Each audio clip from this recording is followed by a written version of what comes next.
Good afternoon, Level 3 Applied General, and welcome to the first video for week 15. Today we'll be talking mostly or all about the presentation. So let's start with this overview. The presentation topic: deliver an oral presentation on an everyday life topic. We'll be looking at the evidence requirements. We'll be looking at the topic again, the requirements, and some video links to help you prepare. So evidence requirements, now these are the things that you need to show us that you can do. If you can do it, we tick these little boxes and put an A there. So the first one, spoken conventions and language used are appropriate to the situation. So the situation is a public talk. You're speaking to an audience. Now, the conventions there, are you speaking loudly enough? Are you speaking slowly, clearly enough? If you're a little bit nervous, some people speak very, very quickly.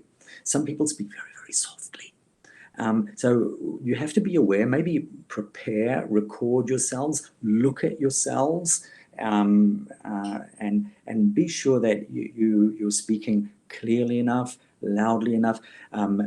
Maybe you're not reading something and just looking at your notes. You're also looking at the camera in front of you. So that's the sort of thing that we'll be looking for there. Communication is fluent with very few pauses and hesitations. So I think most of you do that very well. Have you noticed when I speak, I often say hesitations like that. I'm not a good example of a public speaker, and I think you will do a much better job than I do.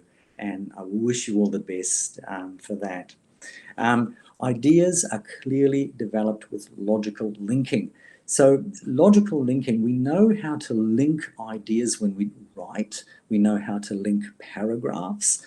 We know useful linking words and expressions. Well, we'll be looking at some linking expressions, linking words to use in your presentation too, when you're moving from one topic of your presentation to another.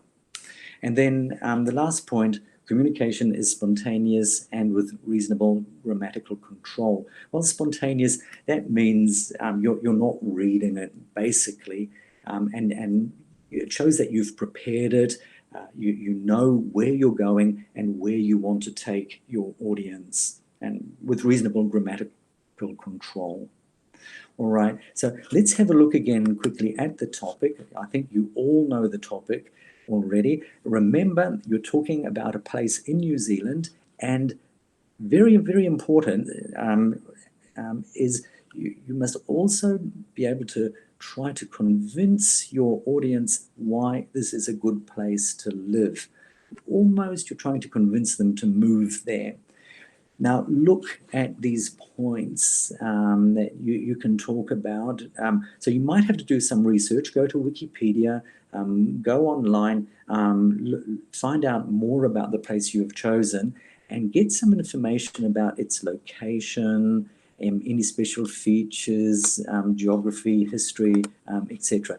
Talk about job and career opportunities. If you want me to go and live there, I must be able to have a job or find a career there. So what sort of areas is it easy to find work in this area? Maybe if you're trying to convince me to work there, if I've got young children, what are the possibilities for education, their education in this place? So have a look into that. Early child care, primary schools, secondary schools. What about tertiary education? Talk about that too. So leisure, lifestyle and leisure activities for residents. Well, again, what does that mean? Lifestyle in the country, many people detest it. They think it's too quiet, it's boring. Many younger people prefer life in the city. So what is the interest of going to this place? Lifestyle, leisure activities for the residents.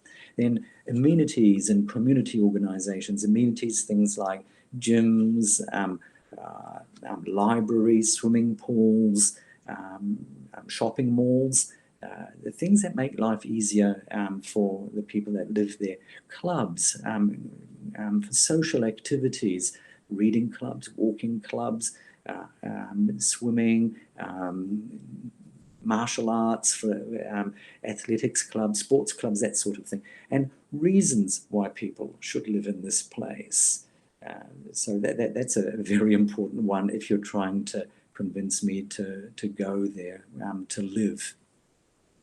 All right. The next slide shows some links to information to help you in your presentation. So the first link is to a YouTube video. It's an Ingvid video, and in this one they talk about some of the language features that you should use, some that you shouldn't use. So have a look at this and see, then record yourselves and see if you can pick up, are you using the good things? Are you avoiding the not so good things? Very, very good presentation of the sort of language features to use in a presentation. All right. The next video, or it's not a video, it's more a slide on functional language. So this functional language, it helps us to organize our presentation. So you can begin by welcoming your audience. So imagine you're speaking to your class, all right? You're speaking to the public. Welcome them, welcome to your presentation, and thank them for joining you today. At the end, you can say, or at the beginning, yeah, you may say something else as well. Remember to introduce yourself. My name is such and such, and maybe here, this is for a professional person, but you can say, I'm a student, level 3 applied general at Manri campus, or at Botany campus, or at Albany, or wherever you are. 3 different ways of introducing yourselves and saying what you do or who you are, and then introduce your presentation. So what is the purpose of your presentation? Remember, you're talking about a place in New Zealand, and remember, you're trying to persuade your audience to live there, right? So how are you going to say that? Here are some ideas for you. Further down, there are some more points to help give your presentation some structure. So right at the beginning, you can tell your audience what you're going to talk about. So in today's presentation, I'm hoping to cover 3, 4, 5 points. Remember, firstly, we'll be looking at the place's location. After that, we'll be looking at job opportunities and careers. Next, we'll be looking at education opportunities. After that, we'll be looking at maybe amenities and social groups. And finally, we'll be discussing reasons why it's a good place to live. Something like that. Number 4, explaining. There will be time for questions at the end. No, you will not be explaining. There will be time for questions at the end. Not in level 3 applied general. Okay, so let's go back to our slide presentation. To help you, here is a presentation grid. Maybe your teacher has already given you something like this. It helps you to organize your thoughts, to present you, to have your talk in note form. So it starts with the greeting. First of all, you greet your audience, and you express the purpose, my objective, my aim today is to talk about a place in New Zealand and try to show why it's a good place for someone to live.